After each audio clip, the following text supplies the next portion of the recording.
Hello, Facebook world. Steve and Heidi Olive here. Come over here, baby. Scoot over. We are here to do the second part of our Facebook Live question and answer time. And we are here to answer any relationship questions that you guys might have. Any questions in general, I guess, would work. And, you know, I guess we're just here for you guys. If you have any relationship issues that you're trying to work through. Hi, Claire. Hello, Claire Ketchum. We're here to answer any questions that you guys might have, or we're here to guide you or lead you in any way that we can, and if we don't know the answers, we will find them out for you. And it's all about relationships, but you know, relationships are very multifaceted, so if you guys have questions about other things that might pertain to relationships in some way, then feel free to ask, and we would love to give you any insight that we might have on whatever questions you have. So in the meantime, let's tell them another story about our relationship. Okay, you do. You're the best at it. Okay, so she's a good storyteller. Thanks. So let's see, did we tell them how we met? Yes, we did. Okay, we told you guys last time how we met. So this time I will tell you guys a little bit about our wedding day. G-rated. It was an interesting day, and this is gonna be so funny. We were only engaged for 5 weeks. I think we might have mentioned that last time, but our super short engagement and our non-existent dating relationship, and only having seen each other in person twice before we got married, all of that is background to this wedding day that we had. And so basically I knew what day we were going to get married. I just knew exactly what day it was going to be, even before we knew we were getting married, or he knew we were getting married. And she just told me when we're getting married. I did. And so it just so happened that Steve's mom and his brother and my mom and my sister-in-law and my, who else? I think that's it. Grandparents. My grandparents and my aunt. They lived in Hearst. They all were going to be in the Dallas area this one particular day. Travis Coop. I already knew we were going to get married on this day, even before I knew any of these people were going to be there. And so it worked out beautifully. And then actually we had a bunch of other people fly in as well. But the day of the wedding, the pastor called Steve into his office at the church, and he basically said, "I'm not going to marry you today, after all." And yeah, he had already committed to, but they were having a Nation of the Underground conference or whatever that weekend. I think it was. I mean, it's like 7 years ago, but there was some kind of coinciding thing. And he was just like, "Oh, I'm not going to marry you this weekend or whatever." And I already knew that I was going to get married anyways and that he was going to do it. So I just like let him talk.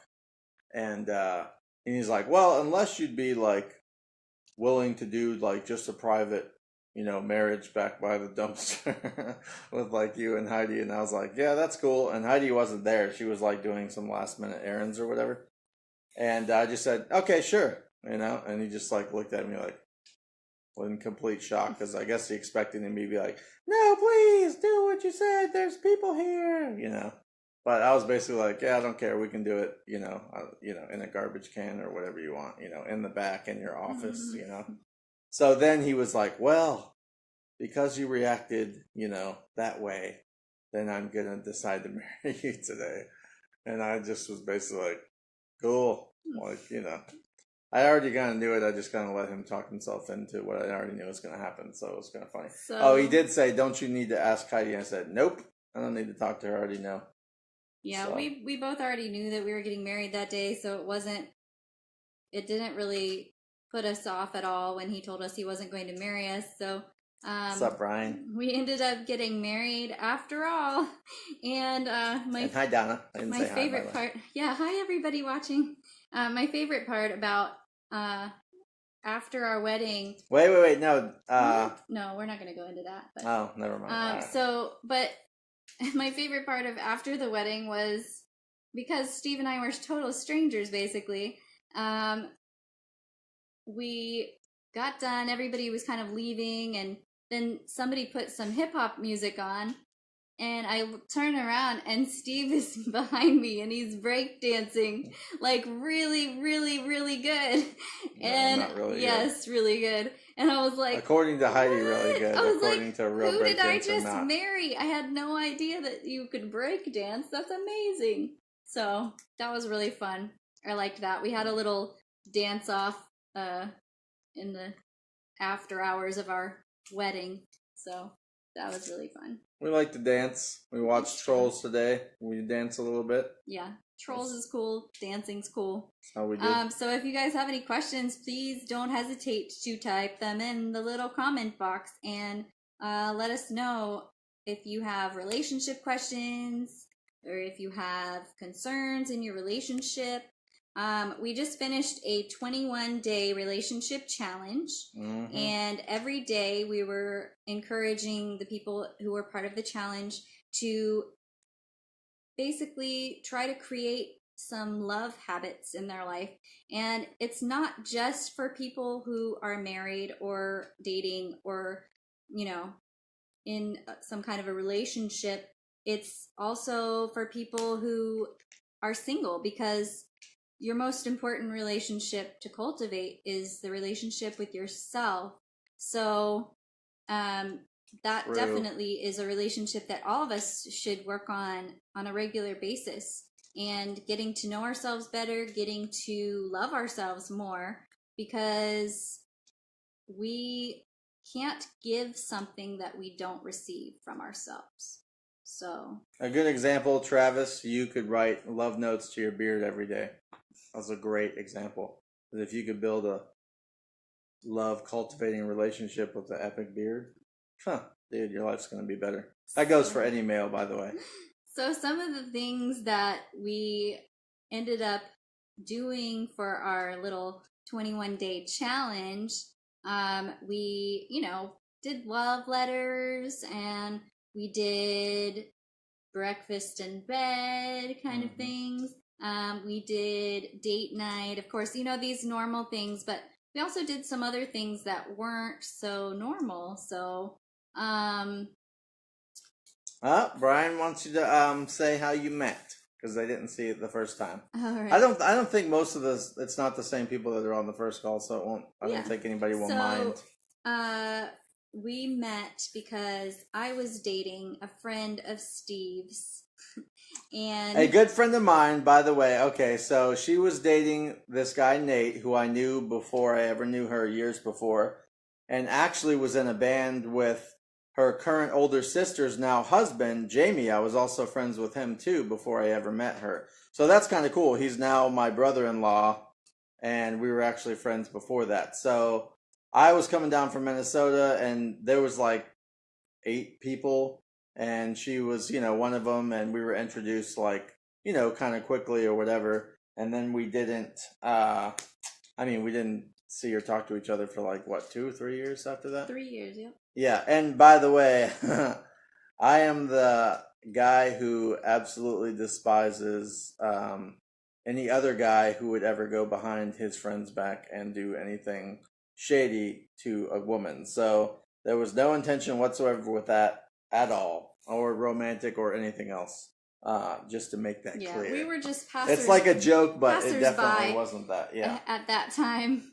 And honestly, we didn't even develop a love relationship until our wedding day. So, I mean, we saw each other twice in person ever before our wedding day. So, I was living in Texas at this church, living in a pastor's couch at this Pastor Andrew Deliverance Bible Church in Hurst, Texas. That's where I was at the time.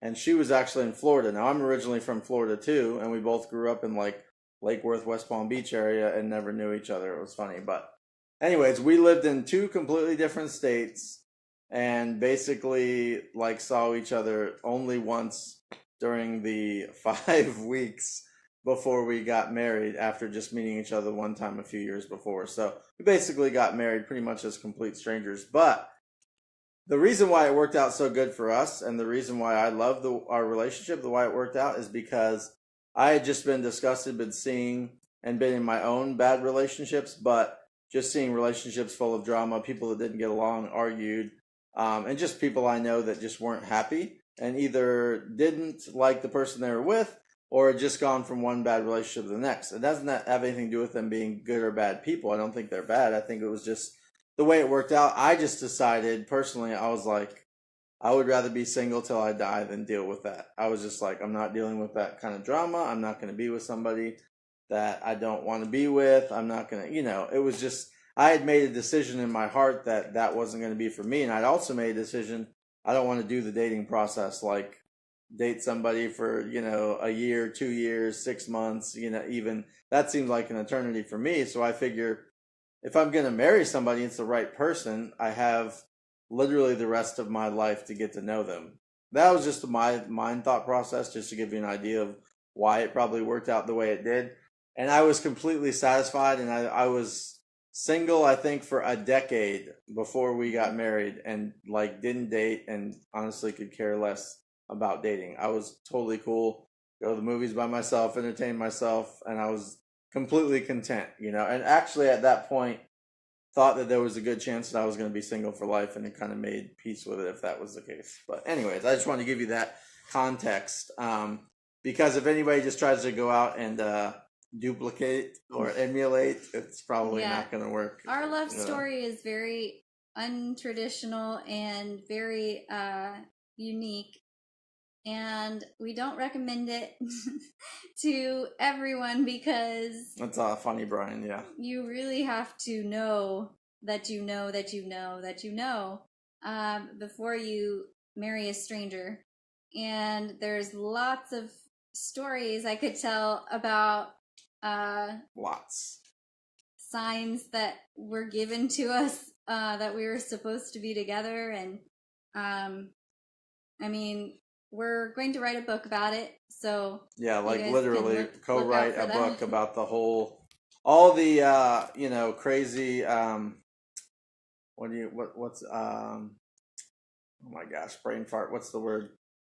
Not notification or confirmation. No, I couldn't think of that. All the confirmations. And I mean, like, ridiculous to, like, her being like, show me a sign if it's real, let a dolphin jump out of the ocean, and a dolphin jumps out of the ocean. I mean, like, I'm talking, like, really ridiculous, not like, let it be a mildly sunny day. Oh, it's mildly sunny. I mean, like, real, like, crazy, like, wild supernatural signs. So anyways, we just thought that would be a blessing to the world, and so that's a desire that we have to write a book, because both of us, we're not conventional anyways. Like, I probably don't do anything the way the majority of people do it ever, like right now I'm on a 35-day juice fast, and I'm doing it for like 90 days.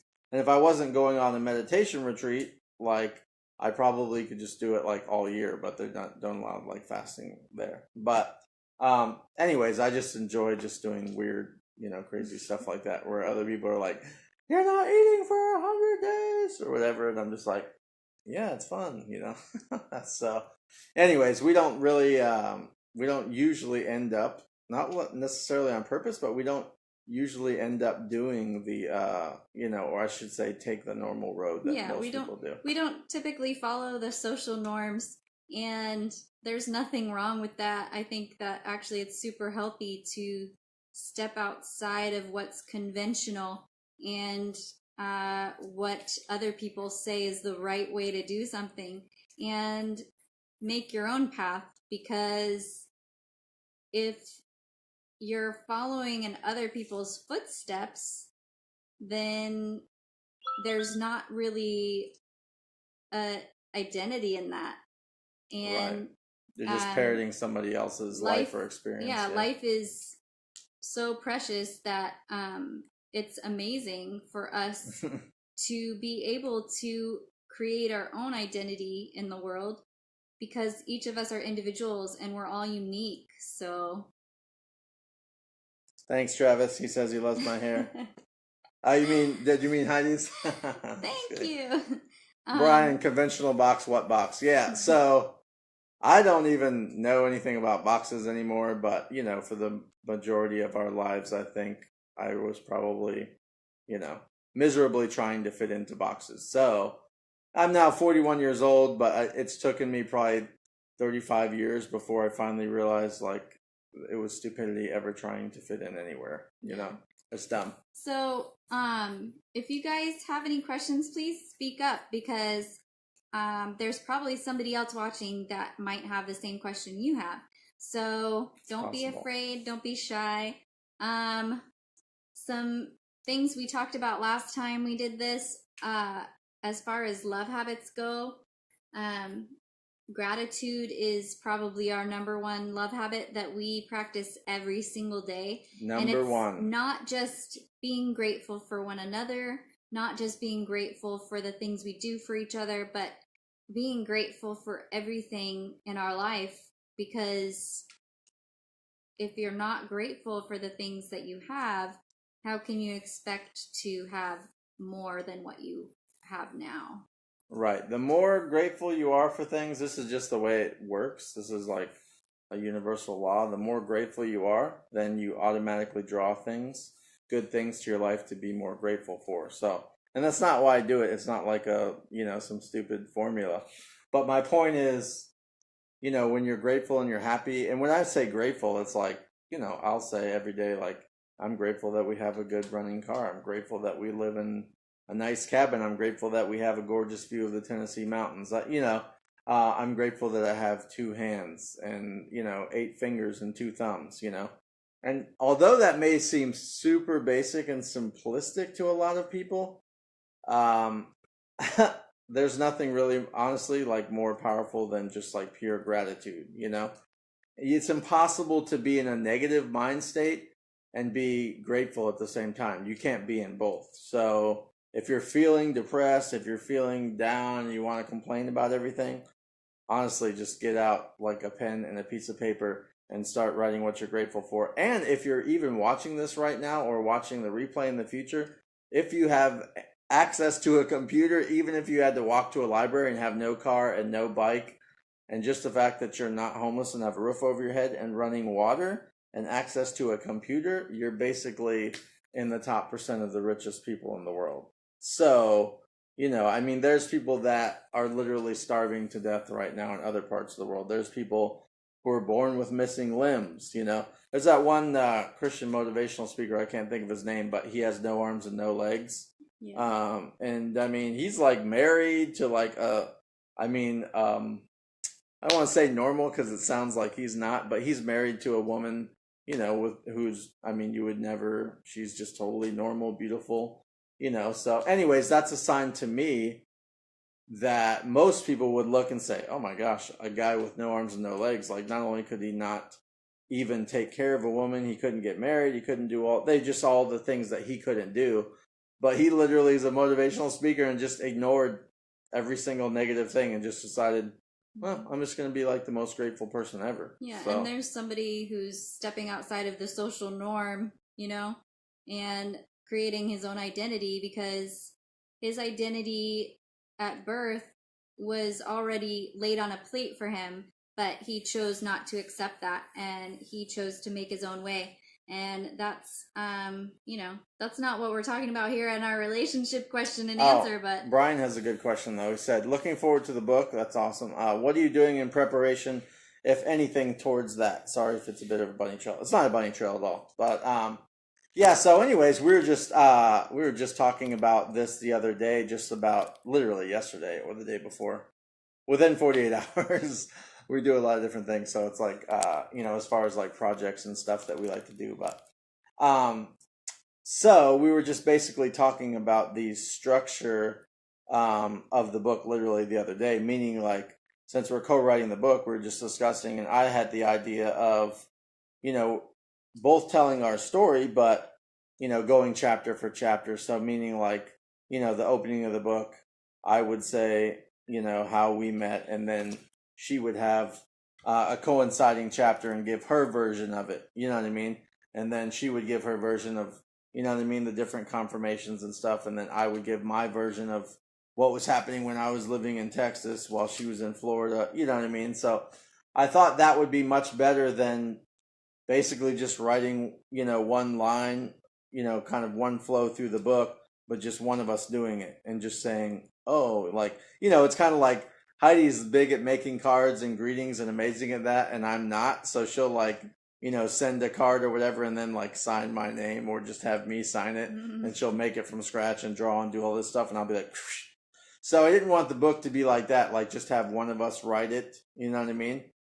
And just kind of like the other person just sign off on it. So basically, we're just kind of like brainstorming as far as just like how we want to write it or whatever. Yeah. And honestly, the only reason that we haven't written it yet is procrastination. So it's really just gonna come down to us taking initiative and getting it done. So thanks, Julie. Yeah, no, that's. I believe it'll be an awesome book too. Yeah, thank you. Yeah, Brian, that's good because this gets us motivated to, put pen to paper or whatever. I almost started doing it the other day, but I mean, Heidi just did her first album, 5-song EP, was in the studio like recently before we moved up here. And then, she wrote a children's book, and so. I mean, this will be my second book, and then I'm like in the middle of like writing another one, the Bearded Gospel Translation, which is basically finished except for editing. And so, yeah, I mean, we stay busy, so it's not, it's definitely not an excuse to not get it done. Hey, Candy. But I mean, for me, somebody who's, I would say Heidi's more artistic. Me, I'm like more left brain, so I really enjoy, I think I have artistic side, but she can paint, sing, play guitar, and has all these giftings and really good at it, to where me, like, I like love books, I love knowledge, I love reading and studying about things and kind of practicing different things. And I love art too, like I love collecting tattoos or whatever, but I mean, I couldn't draw. Our phone was getting low, so she's plugging in. I couldn't. Different camera angle. I couldn't draw a stick figure to save my life. So, and so she has a natural gifting as far as artist, and I'm kind of a little more on the left brain side. But I think it's easy when you're kind of don't have a boss and you're kind of like working for yourself.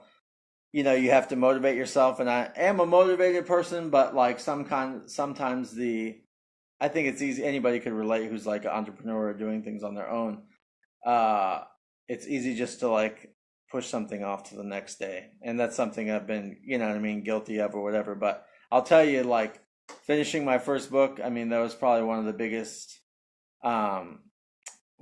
highs ever. Just like actually completing something that you had wanted to do for a long time. So, anyways, and I'm super excited about Heidi's children book, which is called Once There Was the Moon. It's an amazing book, but we were kind of like delayed or whatever because we went to like Hay House Publishing, and they said they could put the artwork because one of our really, really good friends, Elizabeth, who's a tattoo artist and a painter, she did all the pictures watercolor, and they said they could do it, and then they basically kept the book for like 6 months and said, oh, we can't do this, and that kind of sucked. So anyways, Heidi has now taught herself on her own, figuring out and pretty much did how to do it on CreateSpace and upload it or whatever. So thanks, Julie. You're awesome too. So anyways, that's coming. So yeah, that's pretty To exciting. answer your question, Brian, no, neither of us are involved in any writing groups or anything like that. Oh, I didn't see that question. Good we catch. we are pretty self-motivated most of the time.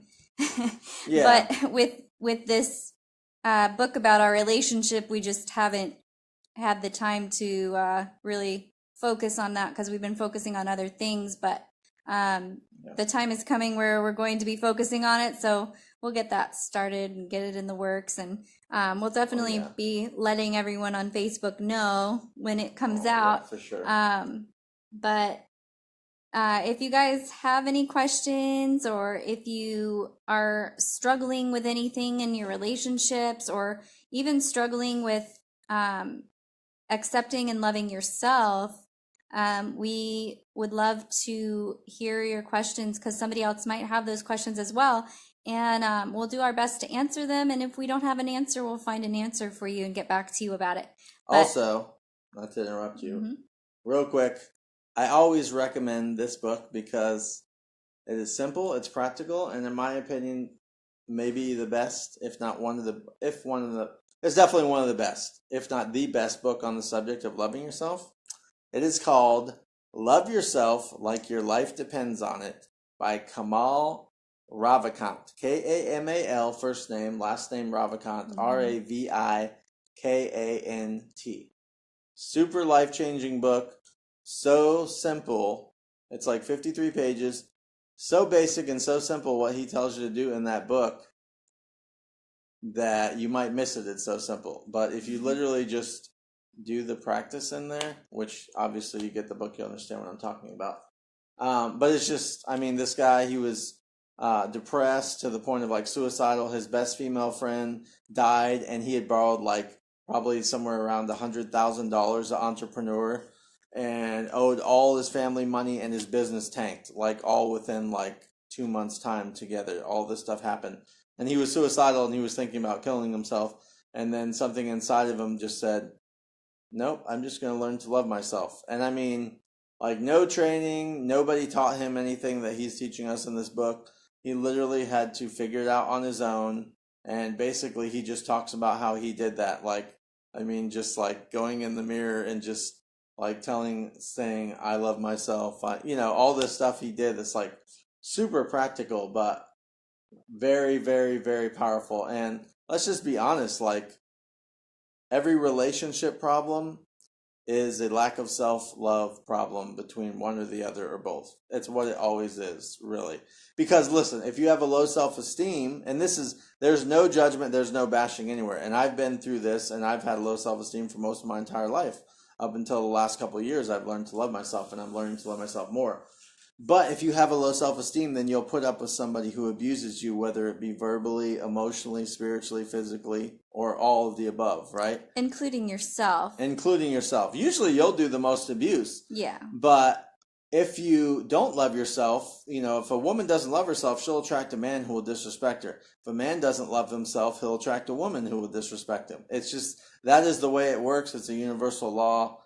And if you love yourself and you respect yourself, and you look at yourself as like, hey, you know what? I'm valuable, and I mean something, not in an egotistical way or better than anybody else, but you just value yourself. Then someone comes along and be like, you ain't nothing, you're garbage. Then you just say, well, that's your opinion, and I disagree, and this is where we part ways. You know what I mean? I mean, it's just real.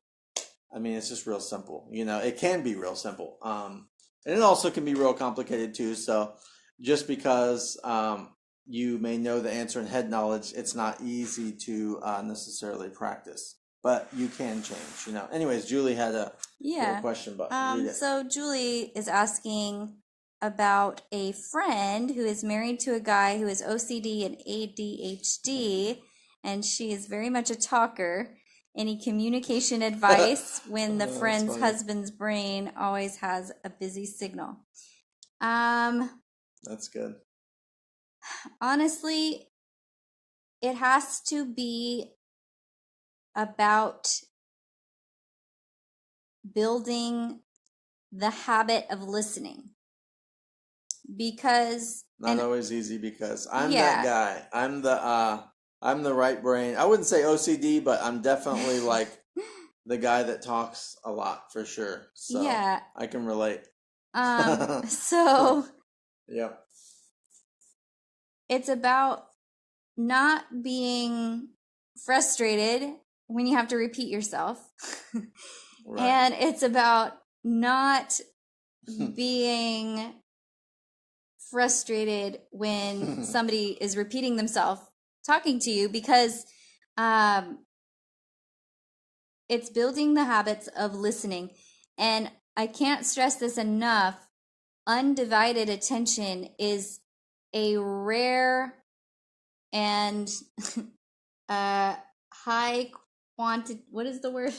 Almost extinct thing. Yeah, it's extinct, basically. Undivided attention is almost impossible to practice because of our devices and because of our ADHD and things like that. So building a habit of listening comes down to making the choice to give undivided attention.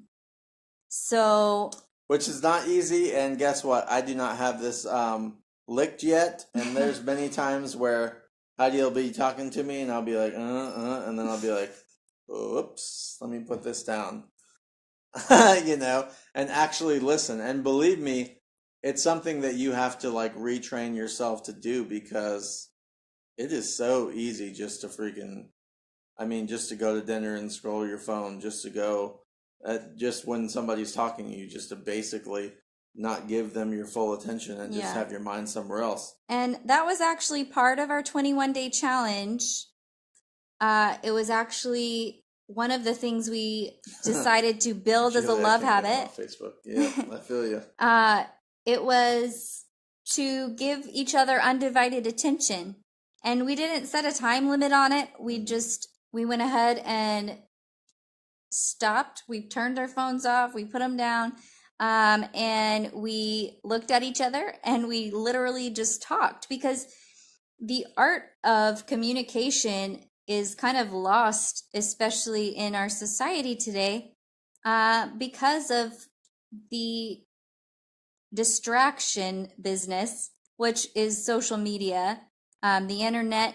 All of those things are literally just distractions from what's happening in reality. And if we don't discipline ourselves to make habits of listening and make habits of undivided attention, we're watching on this computer on the Facebook, yeah. That's okay, Hi there. I'm not saying that Facebook is evil, and I'm not saying that it's a great the tool. internet is not a good thing, because it is a good thing. It connects millions of people, but anything can be misused. Food, internet, anything. You don't want to use those things at such a high price that you're willing to give up the actual real life relationships that you have right in front of you. So relationship is about undivided attention and practicing it every single day. Right. Because it's like the currency of relationship. Undivided attention. Julie, you're funny. So I'll tell you what, it's like giving Heidi a birthday present anytime that we go to a restaurant. Now, mind we haven't been to a restaurant, in a whole month, because I'm doing a 100-day, juice fast. But whenever we go like out to eat, if I just leave my phone in the car, I might as well have like made her month. Just because, and you know what, like, my excuse, I'm definitely like that husband and like Brian. If we go to the restaurant, right, and they're waiting to take our order, then I'm just like, well, free time. Let me just mindlessly scroll on Facebook. I'm completely guilty. I do it all the time. But I know now, obviously, I know how valuable that time is to her. So if I just, to her, it's such a big deal to either put the phone in my pocket or turn it off or just leave it in the car. Like enormous. And guys are totally different. Like, I mean, we just have totally different desires and maybe simpler, maybe we're more dense or something. I don't know, but it's just funny because we just care about different things. So me being like the right brain guy, like you talked about, Julie, your husband, like I just like read books all the time. I have like crazy information that is probably a lot of it of no interest to Heidi whatsoever. Some of it is, but some of it isn't. And I'll get like super excited and be like, "Oh my gosh, blah blah blah! Did you know your brain does this and this and this? And if you eat this food, it does this to your brain, blah blah blah blah." And just be like, "Oh yeah," And then probably, honestly, probably like boring her to tears with no interest, but she still listens because I'm excited about it. You know what I mean? So we don't look at it as like, like a rigid, like a legalistic mindset. Like, if there's something that she wants, then it's just a yes from me. Like she'll ask because we're married and it's like the polite thing to do, but it's never a no. It just never is, because I want to do anything to make her happy. And she basically never asked for anything like ridiculous anyways. But like we saw Trolls today or whatever. I thought it was hilarious. I got some laughs, and I loved it. And I like action movies, and she doesn't like violent movies, but I rented a war movie or whatever, and we watched that. Like, I know it's not nearly as enjoyable to her as it is to me, but she knows I like it, so she watches it. You know what I mean? So I'll watch like a sappy movie or something that I wouldn't normally have watched at all or be that into if she likes it. You know what I mean? But I don't look at it as like some martyr, like, oh, this is going to be a horrible 90 minutes. You know what I mean? If it's making her happy, then I'm happy. You know what I mean? Sean Briggs, what's up, brother? Hi, Sean. I think Sean likes our video. Sean. What do you say? Tossing it out there when it runs through my mind, only discover she was in the middle of writing and releasing a prophetic word. Oops, yeah, that's funny. Yeah. I mean, yeah, it sounds like me and you have a lot of the similar quirks there, Brian. That's funny. Does she wipe your butt when you poop? No, she doesn't wipe my butt when we poop, but I will tell you if I broke both arms or something, she would, right? It's true. Because Heidi always tells this story when she was like so sick and so drugged up. One time she like pooped herself in bed and I cleaned her poopy underwear. Okay, so I have to give you guys the whole story because that just sounds funny the way he said it. But so I said it like she poops herself every 2 days. It was only it was about a month, probably a month into our marriage. Right. And so we're basically borderline strangers still at this point. Or it may have been a couple months into our marriage, but I had to have surgery, and I was on these liquid Vicodin shots. And she doesn't take drugs. She's always like, I don't take Tylenol even. Like I don't like pain medicine, but I was on these liquid Vicodin shots. And so I went to sleep and I woke up in the middle of the night and I was like, Steve, I'm so sorry. He's like, what's wrong? And I was like crying. I was like, I pooped my pants. Anyway, and he came and he cleaned me up and he cleaned the sheets. And then I did it again. The next night I did it again and he had to do it all over again. So I was like, wow. I was like, that's a little bit of TMI there, but it's just goes to show you, like, I knew from that second, I was like, oh my gosh, this guy's never gonna leave my side. I can already tell. So, but yeah, Sean, that's, it is true love. So. Oh yeah, it was funny to me. I had to wait till Brian said, I probably would have been laughing too hard. I had to wait till she stopped crying and I let her realize that it wasn't a big deal to me. I can laugh about it now, but I cried both times. Was happening. Put herself in her situation, being like newly married, how awkward it was to have me clean her poop or whatever. But it wasn't awkward for me. Anybody who knows me, I posted poops pictures on Facebook before or whatever. So I'm not grossed out. I watch those big, huge pimple pus popping videos for entertainment. She doesn't, but. It's literally almost impossible to gross me out. So it was that wasn't even a big deal at all to me. So. And a lot of it, you know what, man? Yeah, exactly. Sean says I love poop. I do love poop.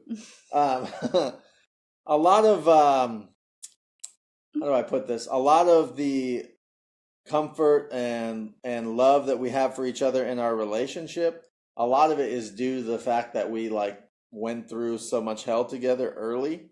So, I mean, a lot of you don't know this. Sean knows it. Some may or may not, but I won't go in crazy detail. But when Heidi was 16, she got a transplant, and her dad gave her one of her kidneys. Awesome, and that lasted 10 years. And so, literally 10 years later, it was actually on my birthday. We were traveling cross country, moving from Florida to Texas, I believe. And her kidneys actually failed, and she had to go back on dialysis. And so after only being married about 8 months, she had to go onto dialysis. And so, I mean, and had, I don't know how many surgeries, probably numerous surgeries, like in the first, she had to have the dead kidney taken out. And so, it was just like a lot of stuff that people probably normally don't go through like early in marriage. Yeah. I know definitely people obviously get sick and go through tragedy. I'm not saying that doesn't happen, but yeah, we literally spent, out of the first 6 months of our marriage, I think we spent more than half of it in the hospital. like months in the hospital. So we have had a very interesting first few years of our marriage. We've been married for over 7.5 years now, but I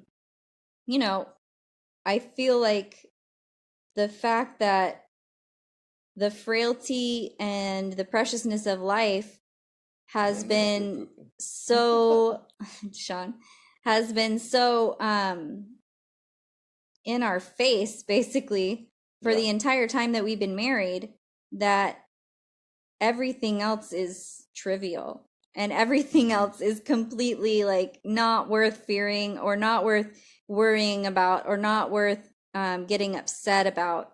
And that honestly is probably why Steve and I mean, we've had maybe 2 fights ever in our whole marriage, but they weren't even fights. Yeah, if you were in the room, you wouldn't even know it was a fight. It was more like, I don't agree with you. Okay, I don't agree with you either.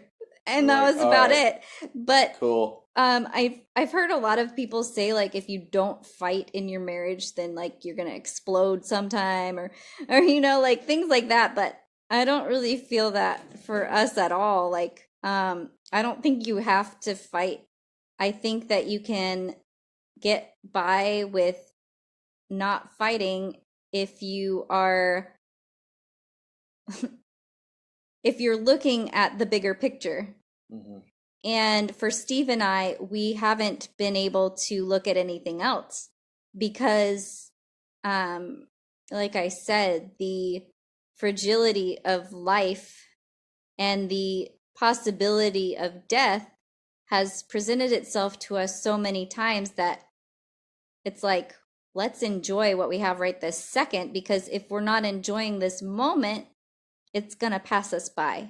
And so to argue over anything just doesn't make sense to us, to be honest. You know what I mean? It just doesn't really make any sense because you just don't ever know. Now, the reason we probably have maybe a little more of it in our face is just because of what we've been dealing with Heidi's, health or whatever. So I think so many of us, it's just easy just to live life like asleep. You know what I mean? Just kind of like, well, we'll, be married till we're 90. And so, we can argue for now and then later we won't, you know what I mean? So, I guess to us, just there's so many other things that people look at as serious that we would just laugh and be like, you're really disagreeing over that? Like, that's just nonsense, Yeah. And my sister told me one time, she said, Heidi, you and Steve live inside of a bubble. A bubble.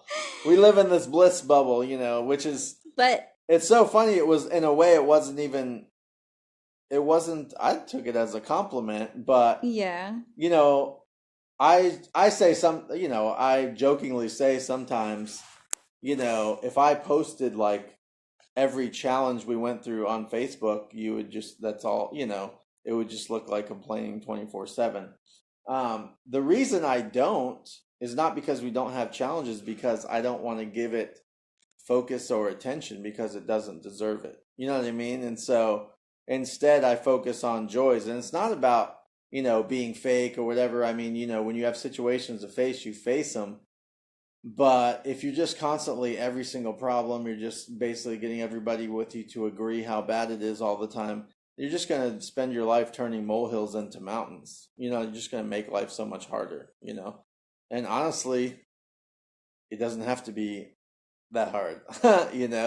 You can face it and deal with it and just enjoy life regardless of what you're going through. I mean, Yeah. And I mean, like I said,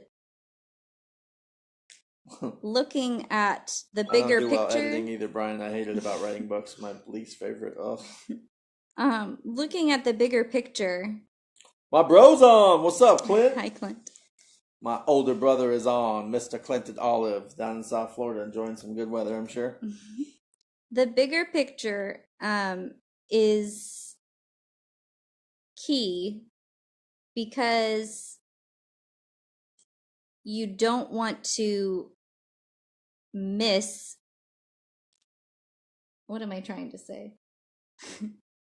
The bigger picture is good to look at and good to focus on so that you can keep moving forward, but it's also important to celebrate the small things. And I think that is also a tool that Steve and I have used to have such a loving and happy marriage is we celebrate even the smallest victories in Hey, our Rachel. lives. Hey, Rachel. And so celebrating each other is important. I heard somebody say one time, and I don't know if she's watching, but Melissa said one time, to have a happy marriage, say I love you every day and say thank you every day. So That's good. Or 1,000 times a day. Yeah. So Probably works better. for Steve and I, we say it a lot more than that, and we say thank you all the time, and we say I love you all the time. And those are like I said before, gratefulness is like our number one. And love obviously is the whole point of relationships, right? So love is obviously high up there on the list of things that we try to express on a daily basis. Some of the things that we did in our 21-day relationship challenge were just different ways of building those two things as habits in your daily life. And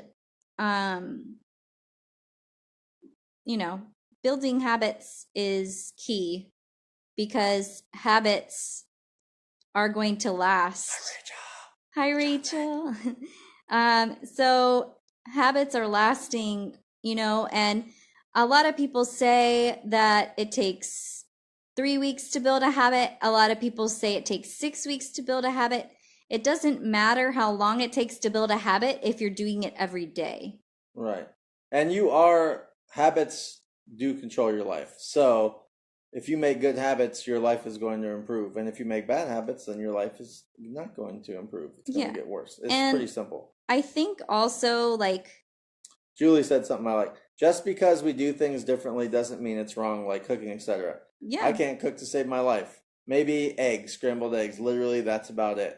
And honestly, I don't really have a huge desire to cook. We're opposites in so many ways, but it works perfectly. She has a passion for cooking. She loves to cook, wants to cook for huge amounts of people all the time. She would probably cook 7 days a week if she was allowed to. I am could care less. Probably if I almost ever ate again, I could probably juice fast until I died.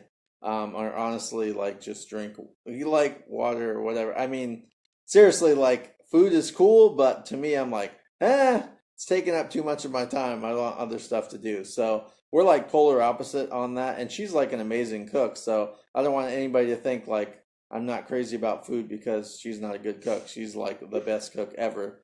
But for whatever weird reason, man, I'm just meh about it, and she's like passionate about it. But anyways, yeah, like we're probably complete opposite on so many things. And I just wanted to say one thing that we both do for each other, and not like we mean to do it. It's just something that we kind of do over time. But I'm giving her a compliment, and then I accidentally like put myself down, like without knowing it, kind of like old habit.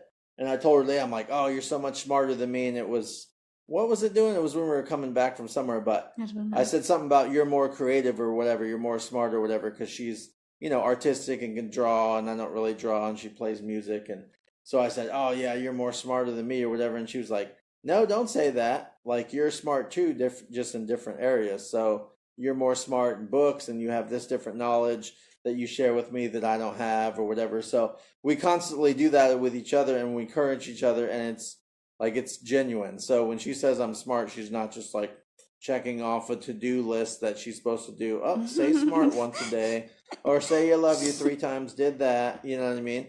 And I say that's like so comical, but I say that because I used to be that prone to legalism, like in almost every area of my life. So, like, literally, I know I'm not the only one that would just make like a job out of everything, and I know how easy it is to do. So, Yeah. um, when you just love somebody, though, you just want to do whatever makes them happy. Really, I mean, it's just really that simple. And you know what? I mean, for whoever out there, there's people that um, fall out of love, or that are seemingly not in as much love as they were when they first got married, or in a longer relationship, and the quote unquote fire is dying out. You can totally make a decision today, right now, to change that. You know what I mean? Now, I can't be the one to tell you like whether it's worth saving or not. Who knows? It's all a personal situation. So, I mean, like if you're getting like physically abused or something, I would say, man, like end that, get out of it, you know. But if it's just something where it's been a fizzled out thing, and there's like real love there, it just needs a change, then I mean anything is possible. You can change any situation in your life. You can change your health with a decision. You can change your love relationship with one decision. I mean, you're one decision away from like the best life you've ever had. Anything.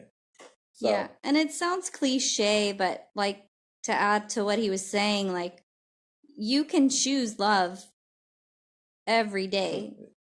yeah. So, um, remembering that Julie and Brian, love you is a guys are funny. choice is very important. And making the decision to choose to love is it's not as hard as it sounds. No, it's not. So, I think um, because so many people in society have given us so much of one side, Um, here's one of my favorite things, okay? Through my own whatever research study of all different kinds of subjects, Biology of Belief is one of the great books about how your belief can change your cellular structure, literally. It's by this guy who's a scientist. Anyways, a lot of great books. I could probably list 500 because I just love to read. But I mean, you can literally, like, you can change your beliefs. So, and your beliefs create your life. So you can literally, like, if you want to have an easier life, like, you can literally train your brain to believe that, like, hey, it doesn't have to be hard. So if you were brought up and your parents always told you, like, oh, relationship is work and it's hard, then most likely you're going to believe that. And if everybody around you has a tough relationship and they tell you it's hard, it's going to be hard work, it's not easy, Julie, it's not easy, Brian, it's not easy, Rachel, it's going to be tough. Marriage is hard. And that's been just banged into your subconscious and your conscious mind for your entire life. Then yes, it's not easy to change, but it is totally possible to change. Like, you can literally brainwash yourself, honestly, in a positive way. So literally you can create your own belief system, and you can completely change it yourself by literally just convincing yourself, hey, like, literally you can just talk to yourself and go, you know what? Love relationship, it doesn't have to be hard. Romantic relationship doesn't have to be hard. A marriage doesn't have to be hard. You know and what? It's going to be enjoyable. It's going yeah, to be and fun. I will say this, like before Steve and I even got married, when we were literally just talking on the phone, Yes. um, we we literally we said that to each other. We're like, man, people all around us are saying like how hard work marriage is and how, you know, Yep. you have to really put your head down and like just bear with it to Right. have a good marriage. And we both said before we got married, we were like, no, our marriage is going to be effortless and it's going to be easy and it's going to be completely just a breeze. Yep. And it's going to be enjoyable. And it has been. And I believe that it will continue to be. So, also, one other thing I wanted to mention is it's very tempting sometimes to talk bad about people in general. Yes. And married couples aren't immune to that. Right. However, I made a choice before I got married that I would never say a negative word about Steve to myself or to anyone else. And I'm not saying that I'm perfect or that I don't have feelings of negativity towards him ever. But what I am saying is that I made a choice that I wasn't going to speak ill of him to anyone. And huge. That's enormous. yeah, and so if I'm hanging out with my friends or my mom or whoever it is and the topic of Steve comes up, I don't ever say anything like, well, he didn't do what I wanted him to do, or he didn't do this. Instead of saying any kind of negative thing, I always just praise him. I praise him to his face. I praise him to my own face. I praise him in front of other people. Yep. Because once you get started down that path of speaking negative things about the person that you're in the closest relationship with, then it becomes a habit. And that habit builds upon itself. And listen, I mean, I think we already made this clear, but this is not a judgment on anybody. No. I totally understand as human beings. Of course, we've all made the mistake and gossiped and said things that we didn't want to. Of course, yes, I've been guilty of it.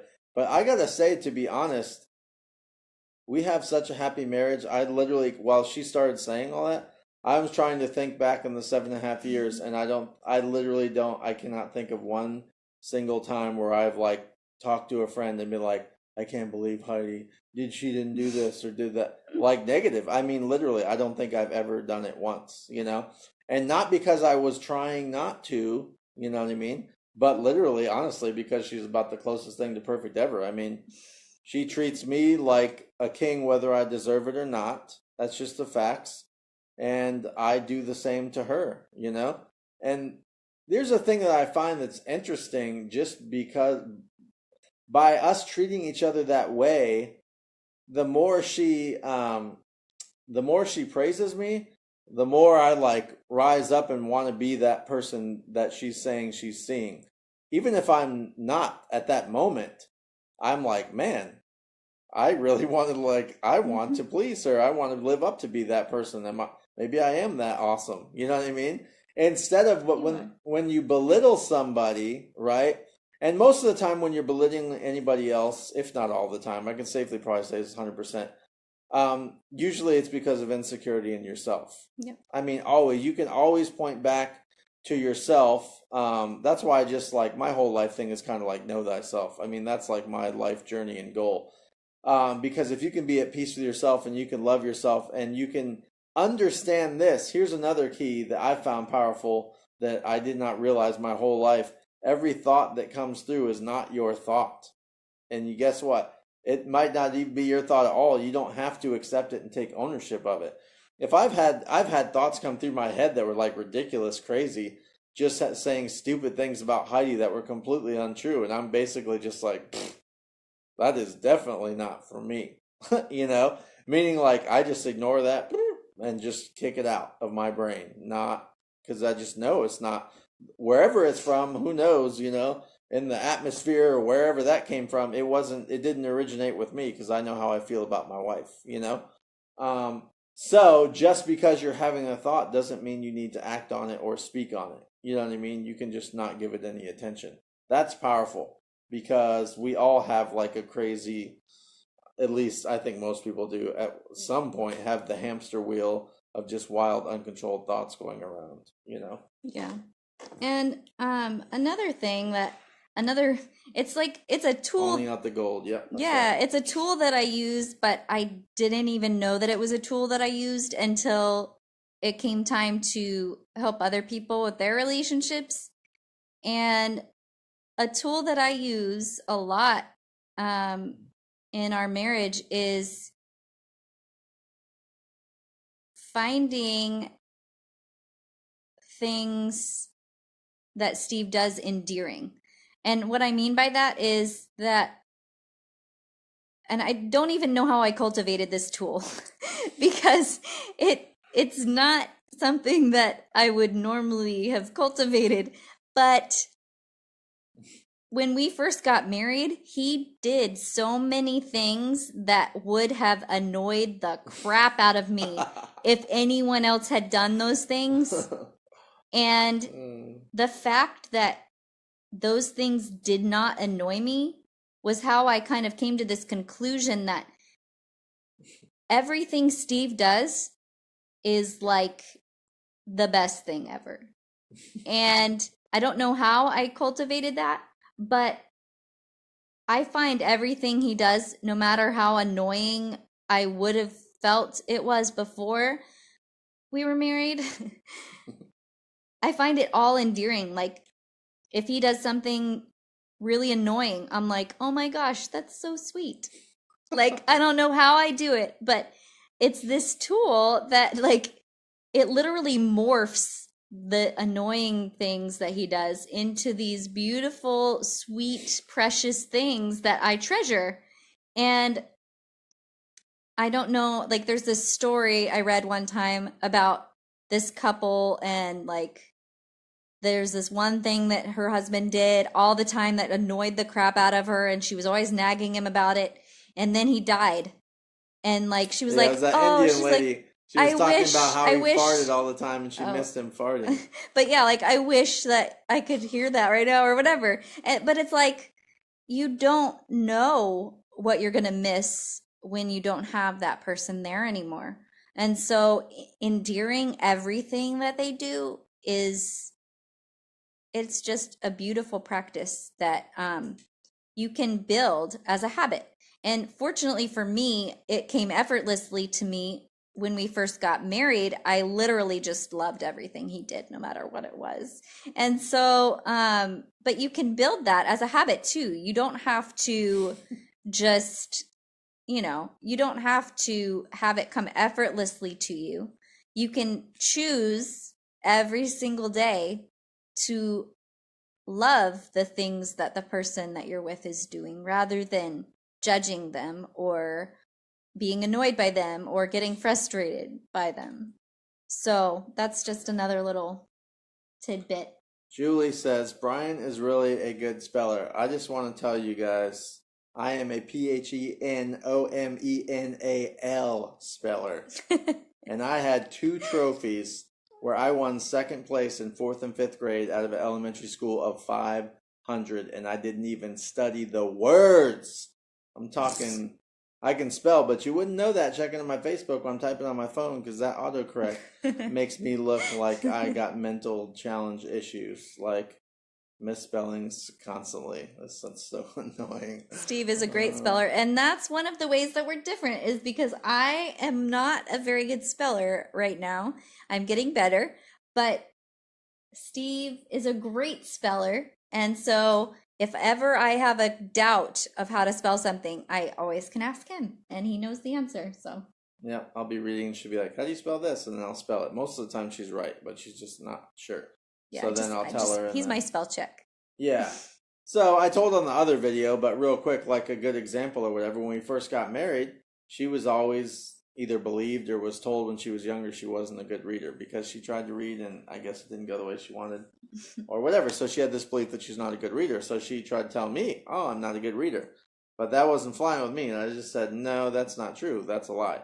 You're just not as practiced, right? Because she was doing what so many of us do. She was trying to compare herself to me with like years of reading books every day, right? The amount I read is like ridiculous, right? To a lot of people. So she was basically like, well, I'm a slow reader because she's comparing herself to me. And I'm like, but I've read so many books and I've read for like hours a day and you just don't read. So I said, you're not a bad reader. You just, the more you read, the better you'll get. And so I just convinced her, and then she made herself a little challenge to read, I forget what it was, 3 or 4 books a month or whatever. But anyways, I mean, she's obviously a good reader, and now she'll just like kill a 500-page book like it's nothing. You know what I mean?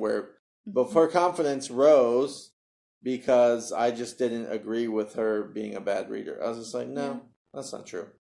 And so we just do that for each other, right? So if your partner or whatever downs themselves in any way whatsoever, or if you are single and you down yourself anyway, disagree with that negative thought and that negative view of yourself, and don't listen to it, and tell yourself you're awesome, and tell yourself, point out all your good qualities. Now, that doesn't mean, obviously, some people are just like, oh, you're one of them positive person and you just can't see your own faults or whatever. It's like, obviously, you don't ignore issues that have to be changed in your life, but it's just a matter of focusing, encouraging instead of the condemnation and the beating down, because that doesn't ever produce anything but more and more guilt, and it doesn't produce change. In my 41 years of living and experience, it definitely doesn't. It only brings more guilt. And then you usually just, it's like, oh, I'm so fat and ugly. And then you go grab a pint of Haagen-Dazs and start stuffing your face. Oh, I'm so fat. Is that making you get less fat, or is it making you feel guilty and eating more? I mean, that's kind of what the ruts we fall in and do to ourselves. We kind of like beat ourselves up, know. Thank you, Shannon. Shannon loves your polka dot robe. I love it too. Steve got it for me. Yeah, exactly. Brian says even God calls things that be not as though they are. Yep. And then, Julie said, the power of words. Hi, Joyce. Love the Murrays, Joyce and Steve. Great married couple, Joyce and Steve Murray. Perfect example of everything that we're talking about of love. There are effortless older love. Selves. Yes.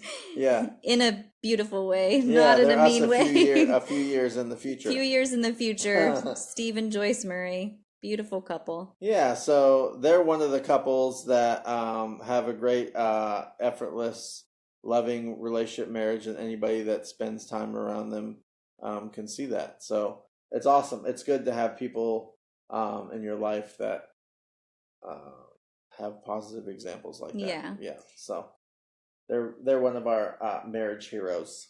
Thank you, Shannon. I love you. I hope you're doing good. Yeah. If you guys have any questions, please let us know.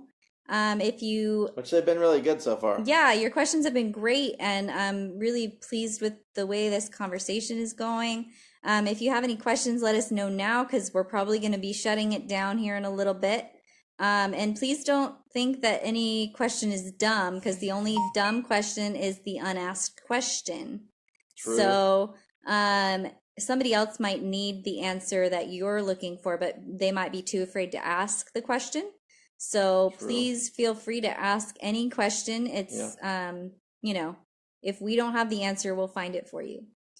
True. And so if you want, you can share this video if it has helped you in any way. You can like it to make sure that other people get to see it. And you can also message us in private if you have a private question that you don't feel comfortable asking in front of this live audience. So you guys just let us know. Thank you guys for sharing the video. And feel free, Sean has a good question that's relevant. What is the square root of infinity?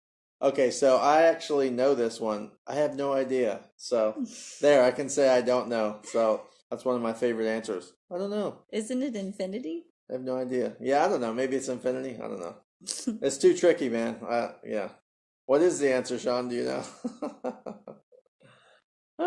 Julie said, we made a decision a while ago not accept anger or offense, so we decided to laugh. Oh, yeah. I had Laughing is like the best medicine. when Steve and for I everything. first got married. I don't know if she's watching, but one of our friends, Candy, Sean, not Candy Crumby, but one of our friends Heidi got it. named Candy, she told us, she said, if you want a long and happy marriage, fight naked. Yeah. And I thought that was a really funny piece of pretty funny, advice. yeah. So laughing is good instead of fighting. Yeah. Fighting naked is pretty funny. Yeah. And we've never tried it because we don't really fight, but Yeah. I'm sure it's really funny. So if you guys please have any questions, please feel free to ask. Otherwise, we're just gonna go ahead and wrap this up. And oh yeah, and Heidi is an amazing musician. You could check out her 5-song LP. Yeah, that's right. I'm gonna pump it because it's amazing. Thank you. It will change your life. Steve is a great author, and you can check out his book. It's true. I am. I'm not gonna deny that. It's a pretty amazing book. Yeah. It's called From Skinhead to Saint: A True Story of Awakening, and you can find it on Amazon. And anyways, Heidi's music seriously is amazing. And a little quick story for a lot of you know, but some of you don't know, she got to produce her 5-song EP with her musical hero and favorite guitarist who played in Over the Rhine, which is her favorite band since she's 13 years old, for like 12 or 15 years. And he is now a fan of her music and loves her music. What she said, 20, whatever, for a long time. She's been listening to them since they're 13, and they're amazing. Over the Rhine. You should check them out if you like soulful, like female lyrics, unbelievable songwriting. Yeah. So, anyway, he got to produce it, and it's phenomenal, and it's amazing, and it's what is it on? It's available on cdbaby.com. Yeah, CD Baby, and then Heidi Lacey Olive. Yep. And you can go listen to the little samples or whatever, but. Yeah, it's amazing. She even wrote a love song to me on there. Oh, yeah. Number 3. All of my 3. love songs are to Steve. Yeah, so anyways, yeah, it's phenomenal. So Sean says, I want to fight naked. That's a great idea. We'll do it next time when I come and visit Colorado. Me and you'll fight naked, Sean. Sounds like a plan. Or you probably meant with Joy, your wife. Okay, that's cool. Yeah, that'll be a good idea too. So thank you guys for watching. Thank you for liking. Thank you for sharing. Yes, thank you. If you gained anything from this video, share the video. And Hi, Melissa. Hi, Melissa. We're wrapping it up, but we love you. And we're super early risers, but you can come watch the rest. Yeah. Anybody who missed it can watch the. Yeah, the replay is going to be on in just probably 5 minutes or something. something. So I get up at like 4:20 in the morning. Yeah, he's waking up early. So yeah, we've enjoyed having you guys, enjoying the banter, and we would love to do this again. So if you guys would like for us to do this again, please let us know, and we will make a time, and we will post the time on Facebook ahead of time so that you guys know when to look for us. And exactly. We will talk to you guys soon. If you don't have any other questions, if you do have questions, feel free to inbox either Steve or myself, and we will answer it as best we can. And we love you all and hope that you guys have a great night. Bye. Bye.